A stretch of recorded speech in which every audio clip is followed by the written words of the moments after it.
Now about a dozen performers have looked at Donald Trump and his phony board at the Kennedy Center, which he vandalized and calls the Trump Kennedy Center unlawfully. And these performers are saying, we quit. We are not going to be performing for this regime. Also, attendance is down so much. It's like no one's even showing up to this place, this propaganda vandalized center by this Trump regime. So here's the latest right here. The Washington National Opera decided on Friday to move out of its longtime home at the Kennedy Center. And they've been at the Kennedy Center since the 1970s, and they're saying goodbye there. Now we have a list of at least 10 additional acts that have canceled at the Kennedy Center. Hamilton, of course, the Broadway musical, Chuck Red, the leader of the Kennedy Center's annual Jazz Jams Christmas, the Cookers, the jazz supergroup, canceled a pair of shows. Stephen Schwartz, the Wicked composer, withdrew as host of the Washington National Opera Gala set for May 16th. You have Issa Rae, the Insecure star, canceled a sold-out March 16, 2025 stop. Bella Fleck canceled a trio of concerts with the National Symphony Orchestra scheduled for February 2025. Rhiannon Giddens, the Grammy-winning musician, canceled the May 11th, 2025 concert at the Kennedy Center. Low Cut Connie, the Philadelphia Rockers, called off a February 2025 performance. Peter Wolf, Christy Lee, Doug Barone, Balloon, Amanda Room, and others. And then, of course, earlier in the year, you had Ben Folds immediately stepping down in February as an artistic advisor there at the Kennedy Center. Shonda Rhimes, Renee Fleming, and others. And you may remember, we interviewed Ben Folds back in February when he resigned right away. As soon as the Trump regime said that they were changing that board and they were going to be intervening with their propaganda, he was like, I am gone. He resigned from the National Symphony Orchestra as Trump seized the center. His statement was, given the developments at the Kennedy Center, effective today, I'm resigning as the advisor to the National Symphony Orchestra. Not for me, he said. And again, you may remember that interview that I did with him, which has since gone mega viral, over 2.5 million views. Here's what some DC residents are saying about the vandalizing of the Trump calling it the Trump Kennedy Center and vandalizing it by plastering his name on it. Here, play this clip. Feeling like democracy died today. This is history happening today, and we should all be shocked that a felon, a convicted felon, and a thug, and by all means, a grifter has just stuck his name on top of a national monument. This is a desecration. Here's what Jim Acosta had to say when he was there that day. Let's play it. Well, here we are at the scene of yet another crime committed by Donald Trump. He has vandalized the Kennedy Center by putting his name on it. And he just needs to understand that, first of all, he can't do this single-handedly. Only Congress can authorize a change of name to the Kennedy Center. But yet he doesn't care about the law. He doesn't care what is appropriate. He's gone and vandalized the Kennedy Center, which is, we should note, the John F. Kennedy Memorial Center for the Performing Arts. It was named after President Kennedy after he was assassinated. Donald Trump should show some respect for that. But of course, he doesn't do that. And, this is what needs to be said. We, the American people, are not going to call the Kennedy Center the Trump Kennedy Center, just like we're not going to call the Department of Defense the Department of War, or the Gulf of Mexico the Gulf of America.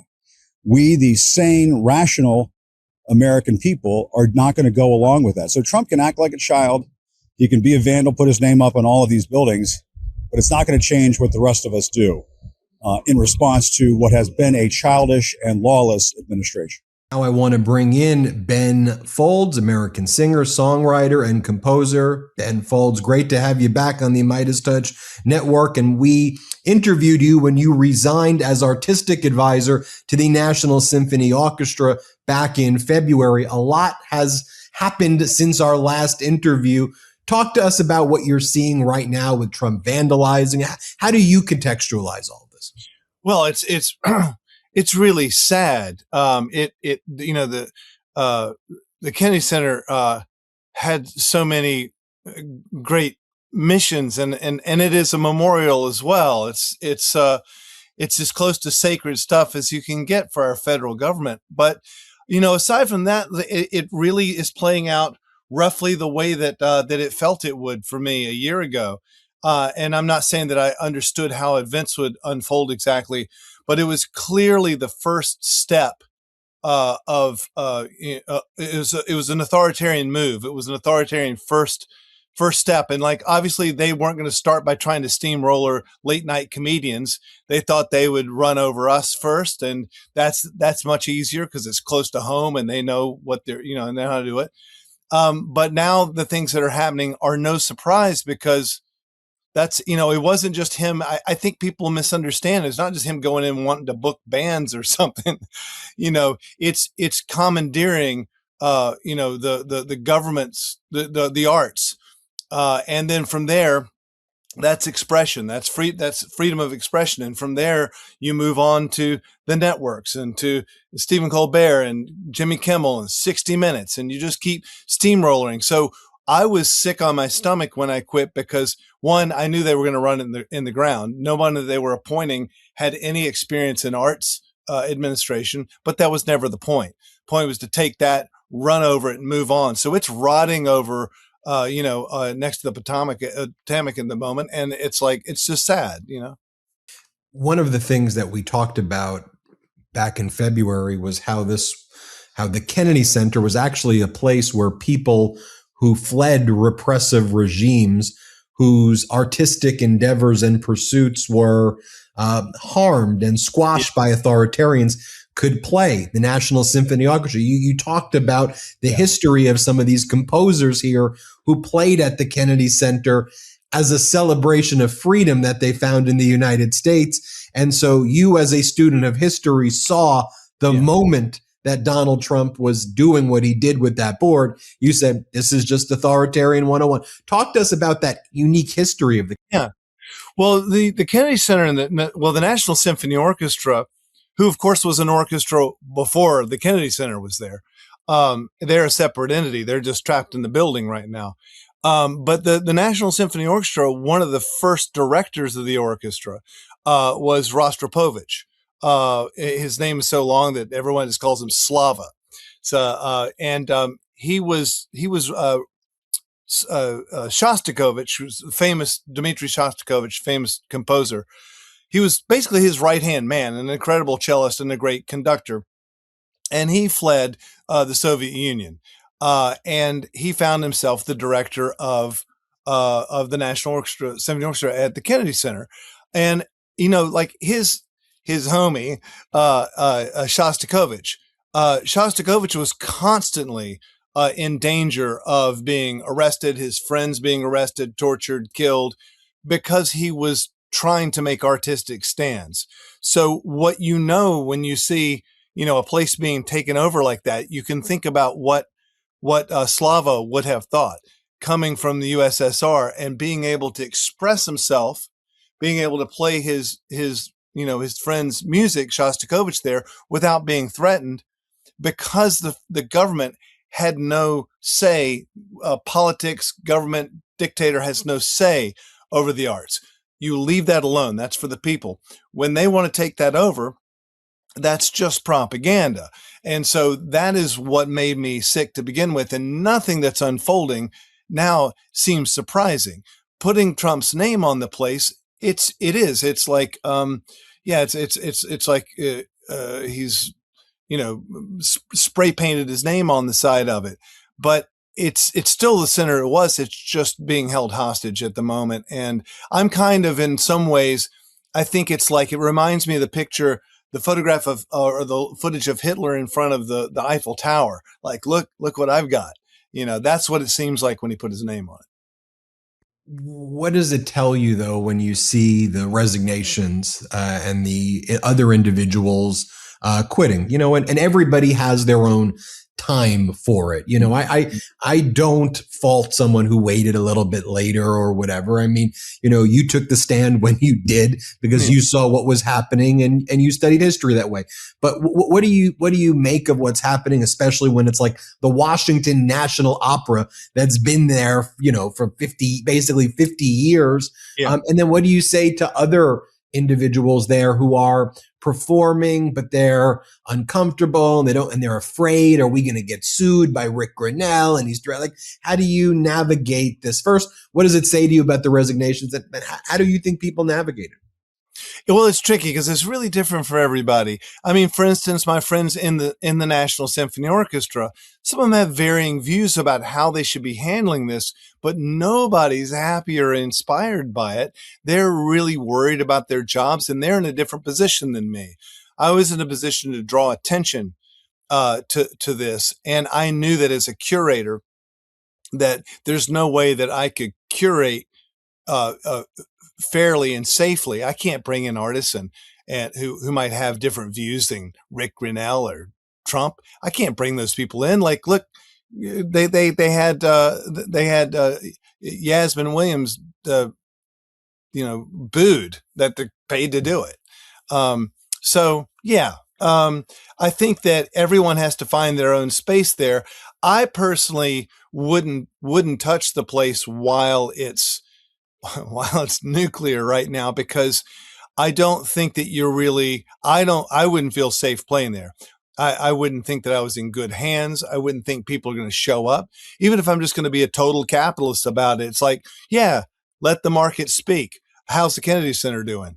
Oops, don't play there. That venue can't draw a crowd. So they don't know what they're doing there. So I don't see any reason to be there. Now, like an organization like the opera, they have a board, they have a whole kinds of contracts with them. We'll see what happens. But the individuals that work for them are just people trying to make a living in the arts, and they just got to show up at work. And it's really, really unfortunate. It's really sad. It makes me sad for all of them. As a student of history, you foreseeing, I mean, look, when Trump won and started these pronouncements, it seemed it was going in a direction.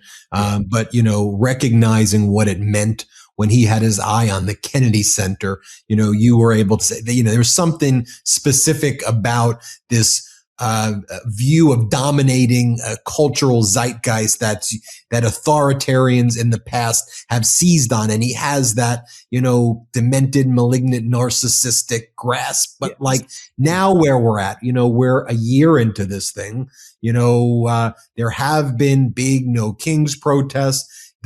The institutions have bent and many have broken. There's resiliency in the people. So how do you see where we are kind of right now, January, mid to beginning of January 2026? And what do you want to see? Well, I think, artists, it's the same as I felt a year ago. I think that the responsibility and the right of artists is to express honestly. And it's a little bit sometimes like reportage, it's a little bit like journalism. And I think that is what artists need to do right now while we still can.